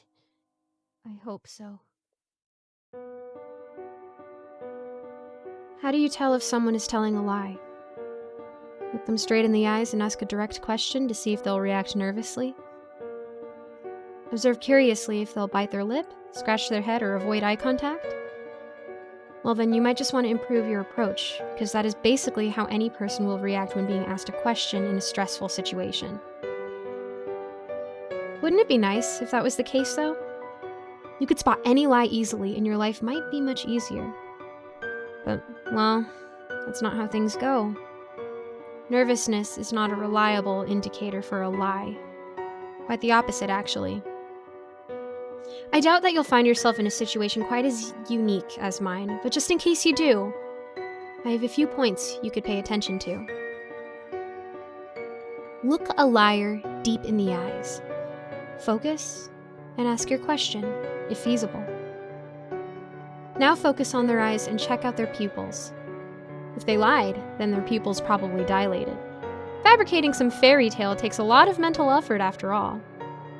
Did you ever spot that before? Brilliant, you must be very detail-oriented. Now you might not be able to get as close, or maybe you missed the growing pupils. Instead, you could focus on the length of their answer. More words make us think that someone is a liar because, well, they might be babbling random information, but in reality, lies are often shorter than truths. You may have guessed it already. This is also because making up information takes a lot of effort. We are some really lazy people. Oh, and this one is interesting. When lying, people tend to lift their head up. Very subtle. But could be meaningful, so closely watch someone's chin. When you grow up in a place as strange as the community of the Follies, then spotting a lie can be crucial for survival. Well, or if you hate pear juice. But absolutely nobody in Folster hated pear juice. Our village was actually quite famous for it. If you ever had a sip of Follies pear juice, you'll never want to drink anything else. It is sweet, just a tiny bit sour, and most importantly, you can taste the love of the Follies that work hard for each and every bottle of the luscious nectar. Our village is surrounded by beautiful pear trees, and everyone who grew up here helped out with the juice as well as they could. Some would harvest the pears, some would take care of the juice, some would bottle it all up, and others would take care of the sales. I was assigned to one of the best tasks, in my opinion. We don't mass produce here. Every bottle is carefully and individually crafted, meaning that they all receive an original drawing on the bottle just underneath the Follies Peculiar Pear Juice logo that I or one of the other artists made. Now, we might sound like a very productive community to you, but none of this would have even been possible without one person in particular. The wonderfully charismatic and aesthetic Connor Ashrow, as everyone would always say. He was the one who brought the pear juice business to Folster and improved everyone's lives significantly. Or maybe the pears were always here and he just showed the people how to get the best of them? I can't tell you for sure, as everyone I met in our village told me a different story about the rise of the peculiar pear business of Folster. Connor Ashrow came to Folster just a year before I was born. My mother, Kristen, told me. Back then, things weren't going well for the people here. Most of them, if not all, weren't doing particularly well in life, and the start of the pear business gave them a new sense of meaning. A change they'd been longing for. But most importantly, it gave them a family. Not everyone here used to feel like they belonged somewhere, but eventually they found each other, and Connor found them. Now everyone in Folster was happy. I wouldn't know how things used to be before that. I spent my childhood and most of my adolescence there. I probably should have left the village from time to time, at least once. To find my own meaning in life, or at least to visit places outside of Folster. There was supposed to be some town nearby with a terrific candy shop, and another town that had been completely renovated lately. That's where some of our juice was sold. But I didn't. I always stayed in Folster. To me, this was exactly how life was supposed to be. We didn't need much, just each other and our pairs. I assume I was about 15 when my positive outlook on life shifted a little. I started to feel different, discovered new emotions. I stopped enjoying the regular activities. I didn't enjoy any of the food that we cooked, and pears started to disgust me. It didn't come out of nowhere, though. Analyzing my behavior now in a logical manner gave me the answer. My heart had been broken for the first time. For months, hell, years, I had a massive crush on one of the boys in my drawing class. Dylan. His eyes were just as green as mine, and he was a terrific artist. He was funny and thoughtful, and I enjoyed every moment around him. We'd meet up with some of the other kids in the village and play board games or tell each other stories. I never cared much for the other children, but being around Dylan just felt right. But it shouldn't have. I know that now. I always knew that I liked being around him, but I never had known what falling for someone meant. Not until he started spending more and more time with one of the other girls. I resented her, and him for liking her. That's when I started realizing what jealousy was. Eventually, I couldn't keep these new feelings in anymore, and I talked to Kristen about it. She had always been very understanding. She told me that this was totally fine and that there was no issue with sharing. We are all one community after all. No, not simply a community, a family. But I don't want to share. I want him to love me and no one but me, I responded. Kristen gave me a sympathetic smile. I remember very well when I had similar thoughts. It was frustrating seeing all these women pregnant from the man I loved, but... She paused for a moment, and I swear her pupils became huge. It was rewarding. Wait, what do you mean pregnant? How much did you share? I shrieked. Kristen laughed.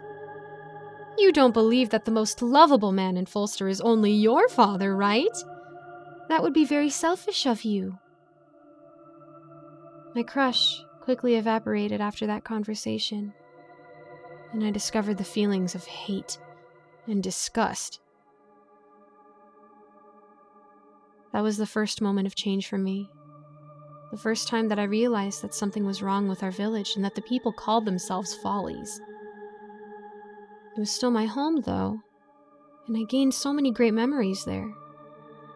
Everyone was caring and nice, but at that point, there was no way I could turn off the doubt again. I didn't exactly grow up in a traditional environment, but something inside me knew that falling in love with a sibling, even if it's just a half-sibling, was not right. It felt icky. After finding out what exactly Connor Ashrow had given to Folster, no matter how charismatic and admirable everyone thought he was. I assume I was about 19 when things here started changing for the worse. More people left the village.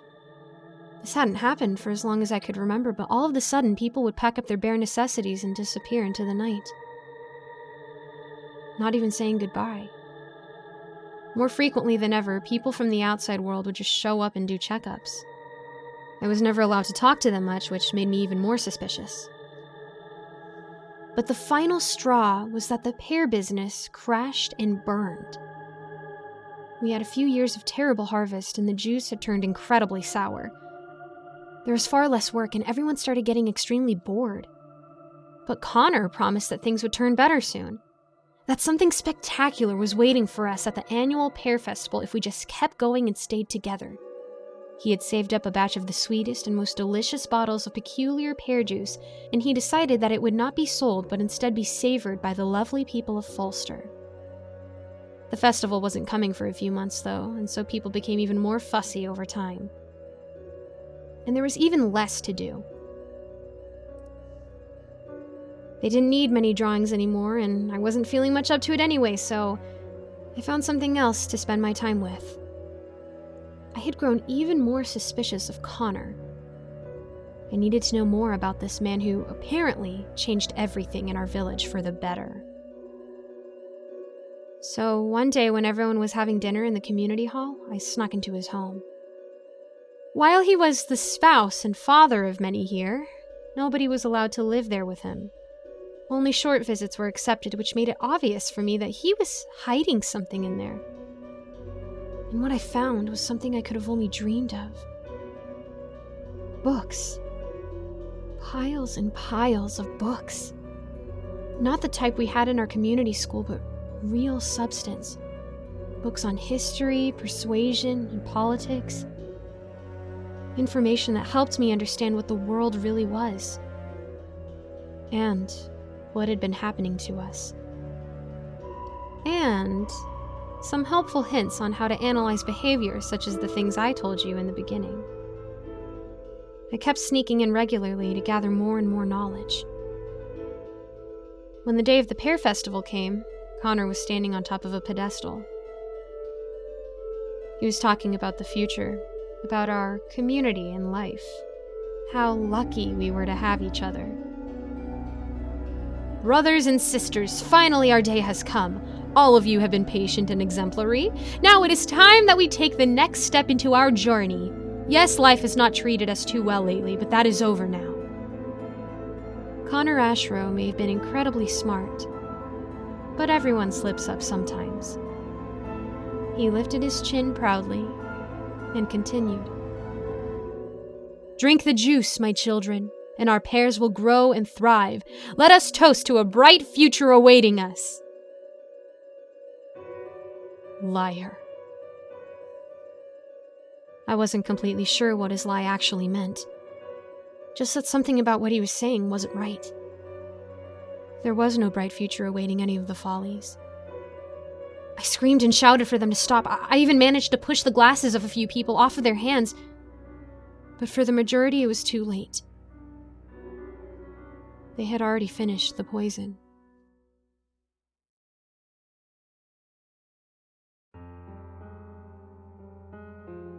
You don't care about background because that's not important to you, is it? So I'll just begin with the night it began. It was no special day. The sky was clear. There was a half moon, stars.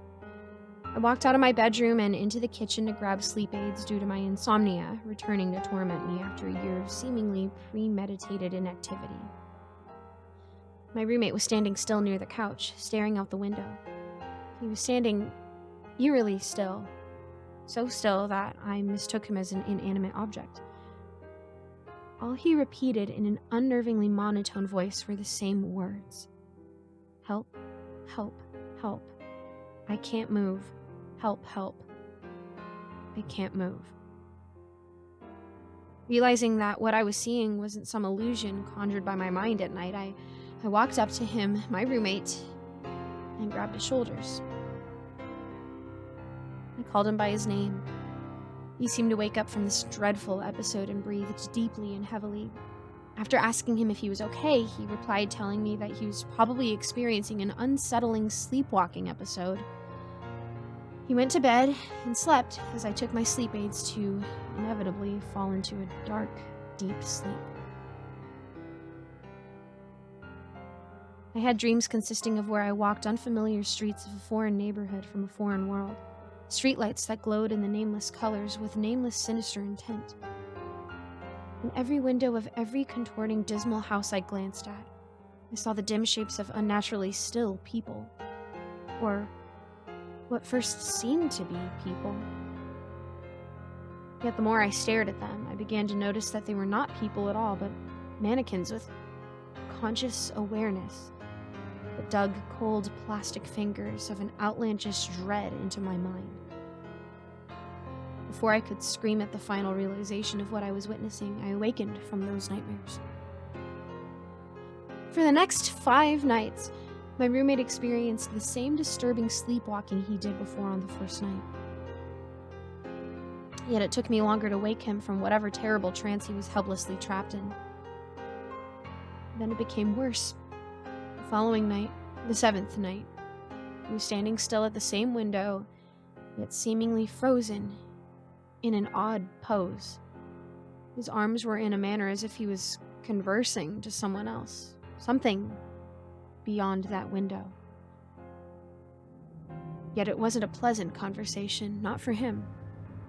It wasn't normal. It didn't look normal.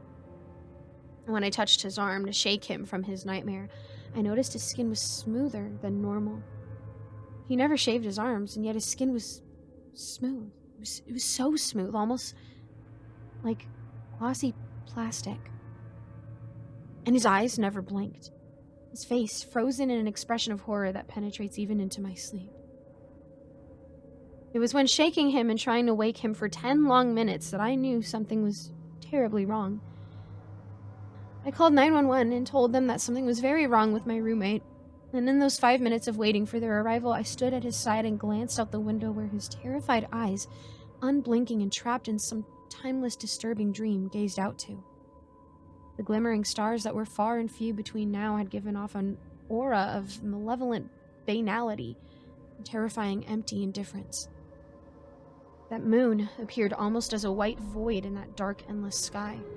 A white void like a blank eye belonging to an unfinished pale marionette staring back with newly gained and unwanted awareness at the powerless globe where oblivious sentient specks that inhabited it, taking it for granted. I drove to the hospital after the EMT took my roommate to the emergency room. He was frozen in that same position with that same horrified expression. They asked me if he had ever taken drugs lately or gotten drunk or if he had any illnesses of any kind. I told them no to all, except that he had been experiencing these strange and unsettling sleepwalking episodes. At 5 in the morning, I drove back to my apartment, deeply disturbed by what just happened. I decided to go on a walk until the sun rose, hoping that it'd ease my fear and anxiety. That's when I made the mistake of simply walking down the same familiar streets I used to walk down when deeply troubled and restless. I can't remember how or when I stumbled into that nightmarish neighborhood or at which corner of the street I walked that took me there. All I remember is that I was suddenly there in that unfamiliar neighborhood in that foreign world. There were the streetlights that glowed with nameless, insidious colors. Then I began to notice the silhouettes of what seemed like normal people in deathly still positions. When my eyes adjusted to this alien darkness of the night in that dreadful place, I saw that those silhouettes were not of people, but mannequins. Mannequins with ominous awareness of my presence in their neighborhood, in their world. Motionless eyes followed me as I walked faster and faster, hoping to find a way out. The streets never ended. Even when the night there did end, the natural fear of night mixed with the horror of that nightmarish place was replaced with a hideous dreamlike uneasiness as I could see the sentient plastic uncanny residents even clearer than before. And the sun that rose far up into that pale blue sky was a malignantly bland white eye staring down at me like a horrid observance. The stars there were vilely empty and still shined in that pale sky. And that was when an unspeakable terror swallowed me whole. I was found in the park, letting out this scream of sheer horror that disturbed the residents of that familiar city where I lived. It was morning, exactly 11 a.m., with the sun high in the pale blue sky. Even though I somehow returned from that awful place, the sun that shined upon our world emanated malignant indifference awareness of my presence. The sun is no longer the sun I knew it to be. It is something that should never be. For the past few weeks, I've been having this constant nightmare of that dreadful neighborhood, and I've seen my roommate there among those conscious mannequin residents. My roommate died the day before I started seeing his reborn plastic form in my sleep. The funeral was a closed casket one. The doctors found nothing in his system and barely any history of illnesses of any kind that could have caused this.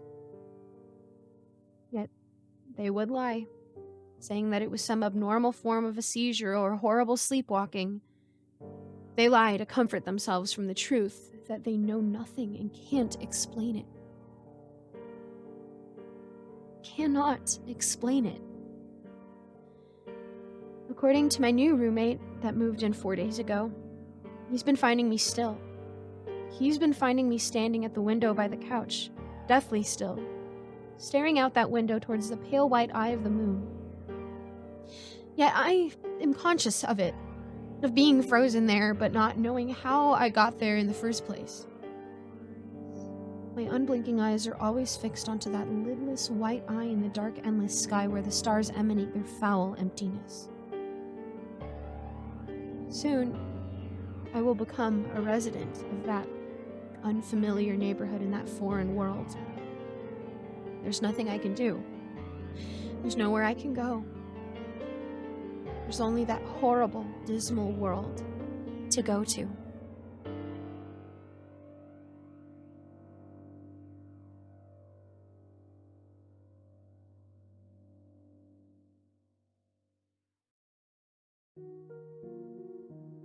As a society, we've progressed past the need for childbirth. It was messy, dangerous, just completely inefficient. 9 months to wait for a baby that may or may not even be born alive. That's why we have the forest. The blessings started before my lifetime, but my mom told me about how her great-grandmother survived childbirth. Mom always winced when she told me about it. It always sounded like a horror story, you know. I couldn't imagine ripping myself out of my mom's own body. No. My generation came from the forest, just like all the others had before me. We'd been blessed. There's no death and life-giving anymore, just, well, life. For a long time, I thought that I didn't want kids. I just didn't feel like I had the fatherly instinct, I'd tell my mom, and she'd always tell me, just wait until you find that special girl, and wink at me. And it always pissed me off. But it pissed me off even more when it turned out that she was right. I met Jess and everything changed. She was the most beautiful girl I'd ever seen in my life. She was pretty by everyone's standards, but she was beautiful in the way that people you love always are. I knew I was lost because the second she smiled at me across the crowded bar, I would have done anything for her. Even go into the forest with her. Jess had been hinting at the forest increasingly more in the past couple of months. We'd been together 5 years at that point, and I knew how much she wanted to be a mom. I just never felt ready for it. But going into the forest together, well, it was binding in a way that nothing else was. Couples who went into that forest together never broke up. There was no divorce, no separations. We simply did away with the idea of marriage because the forest was so much more binding than that. It almost seemed silly to sign a legal document when the forest was the true binder of us all. We decided to do it after a particularly long, difficult conversation. Jess was wearing her favorite well-worn purple pajamas, sitting on the couch with a pillow clutched to her, and crying. I couldn't bear to see her cry. Besides, she had a point. Weren't humans inherently made to be parents anyway? Why was I fighting that drive? I had a flash of Jess's belly, big and swollen with life, then shook it away. No one had gotten pregnant in generations. My natural drive must be to go to the forest. That had to be it. So I gave in. It was late autumn. Jess never liked her summer birthday and shared it with 4 other people in our class growing up. She wanted our baby to have a more meaningful birth date, and not many people chose autumn. I guess it was more melancholic, and when people think of babies, they think of spring. Just wanted those deep red and burnt orange hues for our baby, though. I remember how cold it was when we approached the tree line. Jess was wearing an old sweatshirt that she wore when she went to the gym. I was lugging a massive diaper bag.